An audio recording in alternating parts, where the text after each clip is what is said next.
Welcome to the ProfitLed podcast, where we discover proven growth strategies for bootstrapped entrepreneurs from the people who have done it before to help you accelerate your business. The ProfitLed podcast is brought to you by eWebinar, the leading automated webinar platform, which could save you from doing the same webinar over and over again. From sales demos to onboarding to training, eWebinar turns any video into an interactive webinar that you can set on a recurring schedule or make available on demand, which means you can do hundreds of webinars without ever needing to actually be there to host them live. This podcast is a forum for the unsung heroes of SaaS, the founders and others behind bootstrapped startups who are creative and resourceful enough to forge a pathway to success.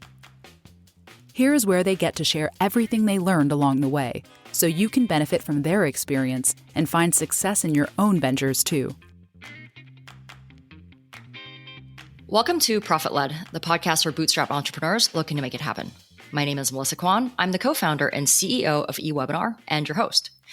If you follow my journey with eWebinar, you'll know that this is my third bootstrap startup. I learned over 10 years of running my first two companies that I'm a pretty terrible people manager. So I came into this company vowing never to hire any more full-time employees and that everybody would be outsourced.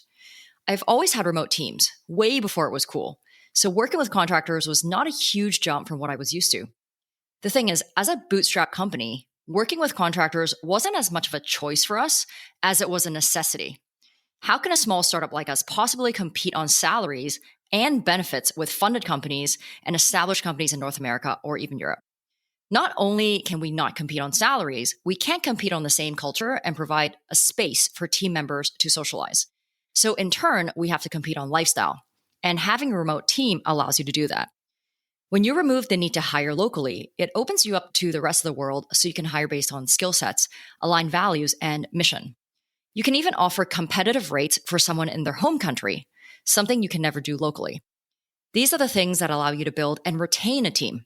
I personally know people who are fairly junior in their role, getting $250K plus benefits in San Francisco, and are still actively looking for the next best role. I can't even imagine being an employer in that environment, needing to pay so much, onboard someone, only to have them leave within the year. It's not a game that a bootstrap startup like us can actually play. And because I've been so vocal about working with contractors, I often get questions from other founders asking how we do it and where we hire from. So today, I thought I would invite Thomas from SeniorDev, a dev shop based in Norway with a development office in Ukraine, to be my guest today, to chat about all things outsourcing, benefits and shortcomings, and how you can build a remote team without needing to worry about hiring and managing full-time employees. And full disclosure, at eWebinar, we're a client of SeniorDev's, and we also work with another development shop in Vietnam called HD Websoft. So, hey, Thomas, how's it going? Thank you so much. It's going very well. Thank you for inviting me to the podcast. I actually didn't say your last name because I knew I was going to screw that up. So when you do your intro, you can maybe tell people what your last name is. Yeah. Thanks so much for coming on the podcast. Before we dive into our conversation, let's open our drinks. So what did you bring with you today? Very originally, I brought an Americano since I'm on a podcast with an American. Yeah, well, I brought myself this sparkling water that is flavored with watermelon and hibiscus. I'm in Amsterdam right now, so when I saw this drink, I thought it reminds me of the summer that maybe one day we'll have. And we're not having that yet. So let's open this for some ASMR magic. So I'm going to open this, put my mic, and also pour this in my cup. All right. Well, cheers. Cheers. And if you're at home listening to us, by the way, you can join us in having this drink. So Thomas, tell us a bit about yourself, SeniorDev, and maybe a bit of a backstory on how you started the company. So since 2008, I've been a part of a meetup in Bergen, my hometown called First Tuesday Bergen. First as a volunteer and then as a partner. And it's been my way of building up a network. And being on the scene there was a lot of companies that want to hire me. Among one of them, a small one called Bipper Communication. And they always asked me, when are you started working for us? And I said, when are you going to America? So then I met them in a bar a couple of months after with the same joke. And we decided, let's talk on Monday because I wanted to travel again. And they already had a tech team in Ukraine through a Danish-Ukrainian supplier called Cyclum. And I wanted to explore that part of the world. So I lived there 1.5 years. Then our American office came up, and then I started commuting 90 days. Then I didn't have the hassle of visa in either places.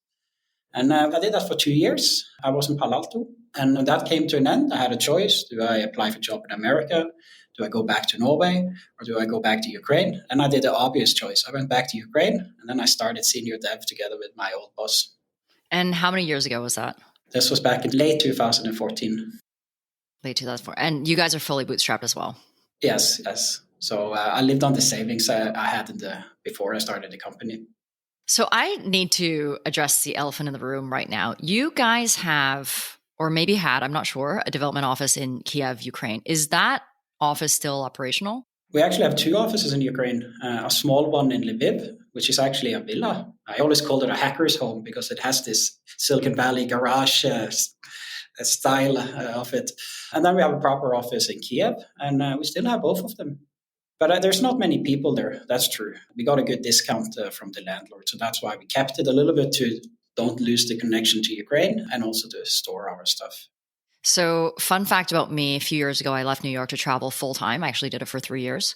And before I did that, we had a team in Vancouver, and I moved their office into a townhouse, like a live workspace, so that I could have a bedroom in my office to keep some of my stuff while I would go and travel the world. And Vancouver became kind of one of my packing spots or repacking spots every time I went to visit the team, like every half year. So I fully get kind of the Silicon Valley, like hacker out of a house vibe.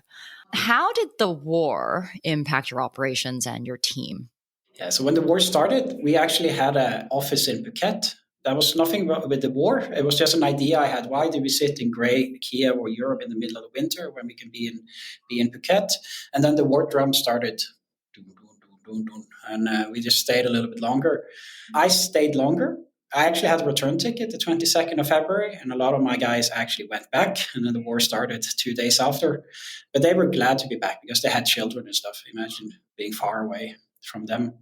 But when it started, we had a contingency plan. First, we had this villa in Lviv that we prepared for that people could move in, the ones that didn't have kind of like another place. And then we had plans for relocating people to another country, like Prague or Norway. The only thing I didn't see coming was that they closed the borders for males. I should have seen that one coming, so that complicated things a bit. And I also underestimated that people in general didn't want to leave. Right, they had their family; it's their country, right? Yeah. So it didn't turn out so big outflux as I anticipated. I would estimate that around a third of the company, mostly women, they are in Europe, and the rest are in Ukraine. Well, winter in Thailand is not a bad choice either. It's actually where we spend our winters for like 3 to 6 months, not just in Thailand, but in Asia in general. So I know why we outsource, which is the topic of today's conversation, but I want to hear it from you. Who are your clients and what problems do they have when they come to you? So at the macro level, the problem we're solving is that there's a lack of qualified technical personnel in the Western world. So SeniorDev aims to be a trusted gateway into that labor market in Central and Eastern Europe. And our clients, they come in various shapes and forms. So some of them already have a tech department and they just need to extend their team because they have problems finding people in Norway. But more often than not, there's entrepreneurs that come to us almost from the start. Typically, they already build a prototype with a tech founder or someone who gets some shares or a former employee of them and something. And then they quit these enterprises, which you correctly described in the beginning. And then they come to us, can you guys continue developing the platform? And in those scenarios, we do more than just team extension because they need help with the processes. They need help to kind of like which technologies to use, also how to structure and manage the team. And we had a lot of such clients in the beginning, but those clients also grow together with us. And I'm very glad to see that. Yeah. I mean, a question that I get a lot is, why don't you just hire directly? Why would you work with a development shop? And, I know my answer, but I want to hear yours first because I don't want to influence your answer. So how would you respond to someone who asked you that question? First of all, you will have a problem finding that individual abroad, right? So it depends if you're a developer yourself or a business person. So if you're a business person, you need more help than just finding the person. You need help to structure it, how to work with them, to qualify them and follow them up. Number two is that the people on the other side, it's also a hot market in Eastern Europe, right? So they also want to work with other developers. They don't want to just work alone because then they have how should they grow? So it's a choice. You basically outsource that hard job it is to find developer and qualify them and get them on board. Yeah. And for us, I get this question a lot. It's because I think, especially developers, they appreciate, working in bigger teams and exchanging ideas and growing and learning from their peers. Because we're a small company, we can't always provide that environment for someone to be in a group. We have people in, Amsterdam, in Vietnam, in Canada, and our time zones are a little bit different as well. So we found that in the past, if we hire through a dev shop, at least the developer that we hire has their own peer group within the bigger company and us to kind of exchange ideas. The other reason I had brought up in the beginning, I'm just not a great people manager. I'm not great at hiring. I'm not great at firing. And when you work with a shop, if somebody doesn't work out for you, at least for us in the past, it's much easier to have a middleman to have that conversation and then for them to replace someone that they placed on our team than for us to then go out again, post on LinkedIn, post on job boards to hire that person. So that's just been our experience. So what would you say are some common fears or misconceptions about hiring contractors? In my market in Norway, I haven't found much fear. The only concern they have had is that there is a premium on top of it. But except that, they haven't been skeptical to it. So usually companies like to have employees as well, not so much because they develop much better, but because it looks better when they go to investors or other ones that they have resources internally. So it's more that is the competition than that they go out in the market and find them directly themselves. I mean, the biggest problem that I think people worry about outsourcing, especially if they've never done it before, is really the quality, right? We've experienced it ourselves. We continue to experience that. I mean, hiring great people is already hard. And then it adds an extra level of difficulty when they're not officially part of your team, quote unquote. And in the beginning, when we started working with our partner in Vietnam, which we still do work with them 4 years later, I remember we experimented a lot, right, before we actually found our stride with them. And different regions of the world have different quality, I guess, and work culture that doesn't always fully align with what you are looking for. In our experience, dev shops in Eastern Europe are used to working with American startups, which means they're more likely to be exposed to the latest technology and products. So their senior devs are senior to the level that we expect. But in Asia, the benchmark for a senior dev is lower. But that's also reflected in the price. So how would you compare the quality of senior devs that you hire into your company versus, quality of senior devs, I guess, in the rest of Europe or North America, South America, or Asia? I can make some points. What I noticed when I came to Ukraine is also that the IT jobs are so much better paid than other jobs in that region. So it attracts a lot of people for simply monetary reason into the sector. But if you're going to be really good at anything, including IT, you need to commit it with your heart and an interest, which also means that you have education because you chose that when you went to university. So my first point will filter those two different candidates. Also, when it comes to productivity, one thing you have to understand is when people are sitting abroad, they don't have access to the same sort of information as you do. Now I'm thinking because when you're developing something, you're always developing in some context for some domain, you're solving the problem for someone. And that part, the developers that are sitting abroad, they won't know the same things as you because they sit in different markets. So you have to spend some time on getting them on up to speed there. The Asian market, I don't really know very well. I always felt they are a little bit less mature. When I sit in meetings, it's always very chaotic. I sit in meetings and it's bling, bling, bling, bling, bling, bling, bling, bling. And then they also always have a hierarchy. So you always talk with the key account manager, the developers. I always want to speak directly to the developers, and sometimes they speak English, often they don't. But again, these are not developers; they are coders. Because I also know very, very many sharp, especially Pakistanians, but they usually don't work for peanuts, right? So they are founders themselves. Yeah. So how does it work? Company comes to you and says, Thomas, I need a developer. What are the next steps? Hey, I'd like to take a second here to talk about my own company, eWebinar, and our mission to rescue people from what I call webinar hell, to give them back their time and save them literally hundreds of hours every month through webinar automation. If your sales team is tired of doing the same demo over and over for unqualified leads or worse, prospects who don't even show up, an on-demand demo powered by eWebinar can help them get their time back so they can close more deals. If you're doing customer onboarding and training on repeat, eWebinar can help you automate those so you never have to do them live again.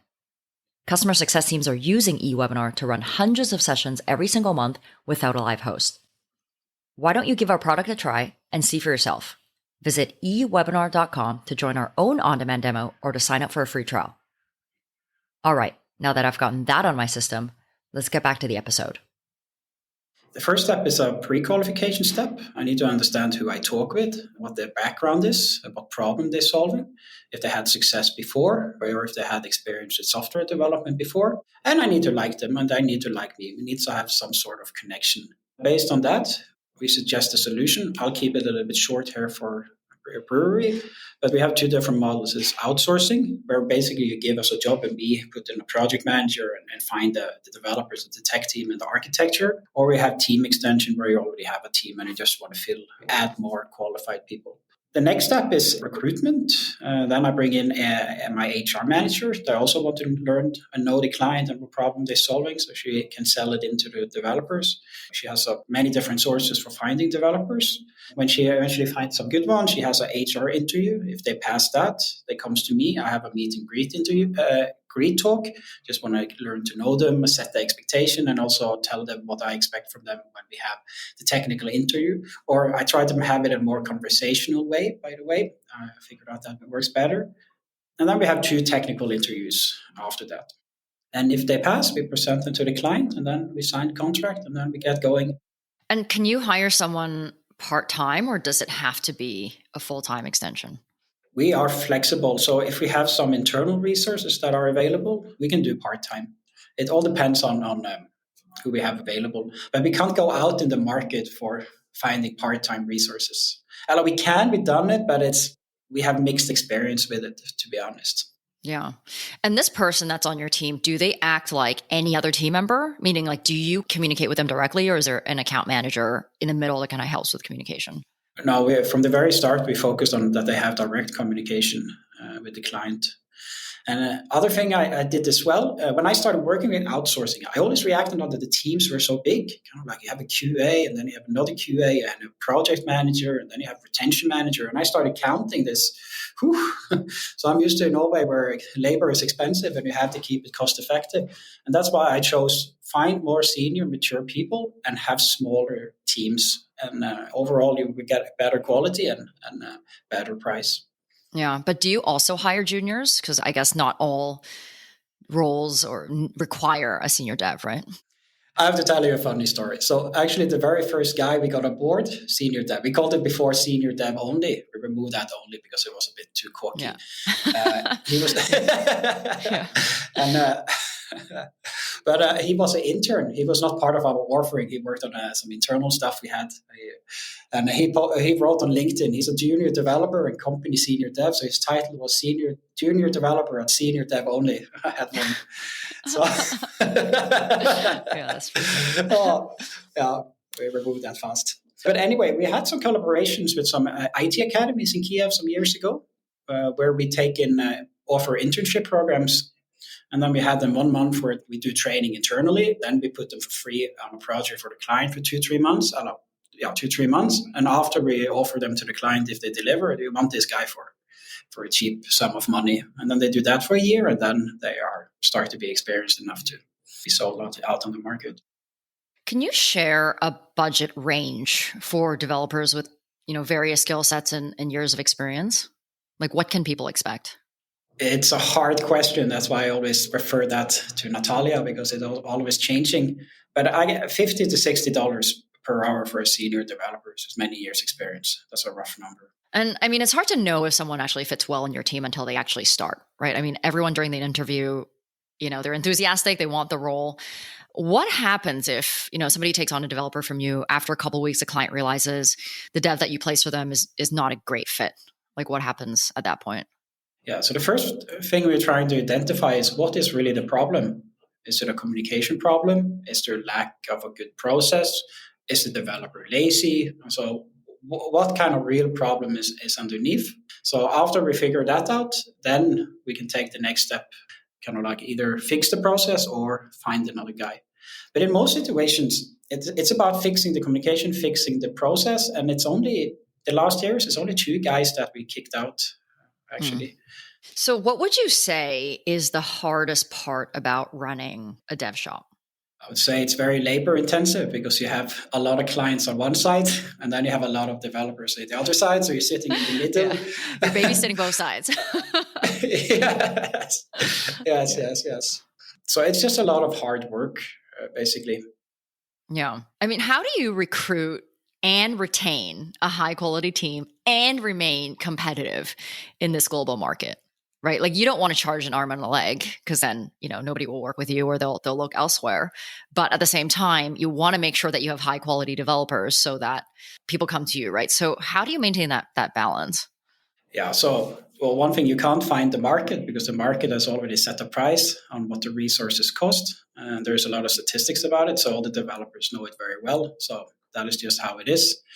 What we have to do as a company is to make sure that we are attractive for the people we're trying to recruit. And I think one of our success formula has been that I am a developer and I'm also a business-oriented guy. I hope I'm a nice guy as well. And they get attracted by that. And that we find professional clients on the other side. But how competitive is it for you guys as a dev shop? Like, are companies constantly trying to recruit your developers because they know you recruit good developers? So they kind of look up, okay, who's working for SeniorDev, and then they come after your devs. Like, how common is that? I would rather say this was more an issue before. And my theory about it is that when people are young, they always swapping jobs. They want more money. They want to buy a house or a car or whatever. But when you reach a certain age, you don't want to be in that wheel anymore. And as long as we pay the market rate and treat people good and have good clients, we haven't had knock problems with retention the last years. Yeah. But are these devs also like not trying to find US funded startups to work for so they can get paid more or even like double? Like do your clients run the risk of developers leaving because they're trying to like go out on their own? It's interesting because I saw the question and I don't know the American market that well. I've seen some ads out there that shows what you refer to there. But personally, I haven't had such cases. It's good to know. In America, everyone's always trying to job hop. Like it's almost like a celebrated. I mean, it's really hard for employers, right? As I mentioned in the introduction, like I can't even imagine running a company where you're paying so much and then people are always trying to recruit your developers. I mean, in the beginning when we started this company, it wouldn't be uncommon for companies to try to recruit my co-founder or, who's my CTO. And I've even had like friends, like loose friends that try to do that as well. And it's, kind of caused an issue. And obviously disrespect is one thing, but it's also just the world, I guess, over there. So let's say someone out there is listening to this conversation and says, I want to hire through a dev shop. Like what makes a great development shop? Like how can someone, I guess, vet whether this is a good company to work with? Mm-hmm. So as a company, we are what the business people call in a red ocean, kind of like so. Blue ocean if you make something unique, and red ocean if you sell services. And there's a lot of competition out there. And the way you survive in such a market is through relations. So most of our clients we get through relations, and we get them because we are professional and work hard and have a good name in the market. And that's how we succeed. Yeah. And what do you want people to know before they take the plunge and work with a dev shop for the first time? Or if they want to hire contractors directly? So I would say that there are many ways to Rome.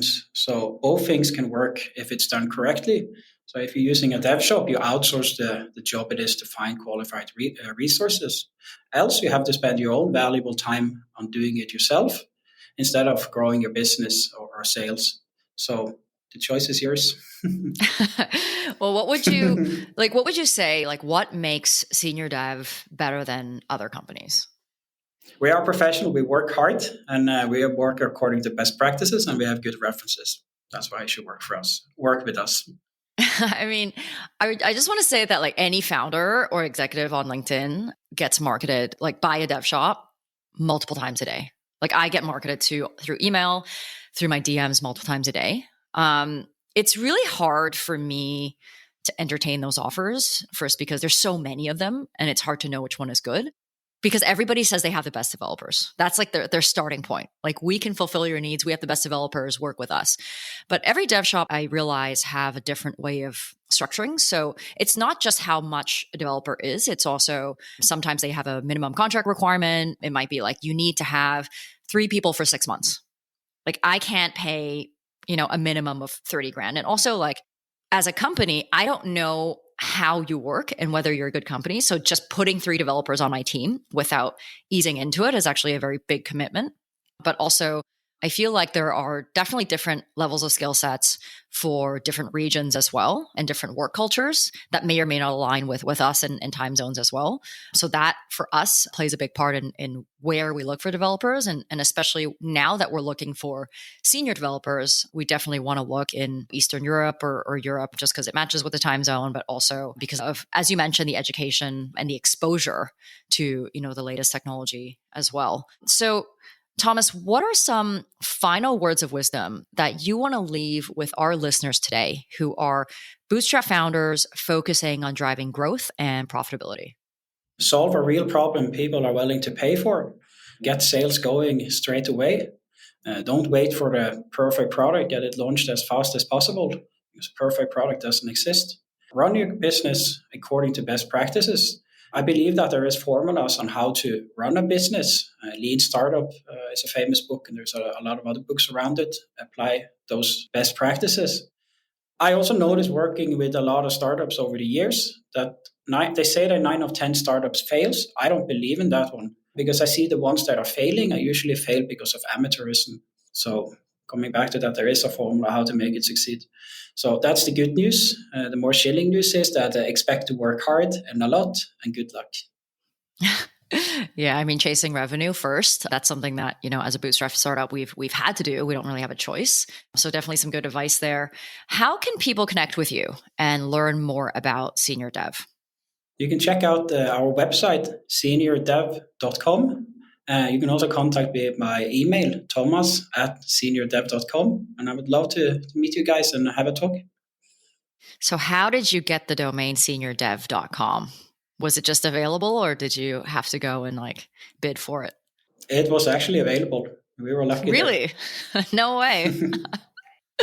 So everybody asks us how we got eWebinar. I mean, totally lucked out on that. But a friend of mine actually was trying to think of names for our company, because I'm not very good with names. And one day he was like, hey, I already negotiated this. You should buy it. And I was like, it's kind of expensive, but I trust him. And then after I bought it, the name kind of grew on me overnight. And I met a guy many years ago in Toronto for a tech conference, and he helps people professionally buy and sell domains. And he said that eWebinar.com is worth probably more than $50,000. I think we paid $2,000 or something for it. So hopefully the guy that sold it to us never listens to this podcast. So if you enjoyed this episode, don't forget to subscribe to ProfitLed and be notified of new episodes. Head over to our website, ProfitLed.fm, to see the show notes of this episode and see how to contact Thomas as well. Well, Thomas, thanks so much for your time to share your experience and how your company works. Thank you, Matt. Thank you so much for having me. Thanks for listening to ProfitLed. If you enjoyed this episode, we hope you will subscribe to the ProfitLed podcast and head over to our website, ProfitLed.fm, to see the show notes of every episode. You can also join our mailing list to be notified of new episodes or when we have interesting products and resources to share. We promise to only share things you'll actually care about. Thanks again for listening. Bye now.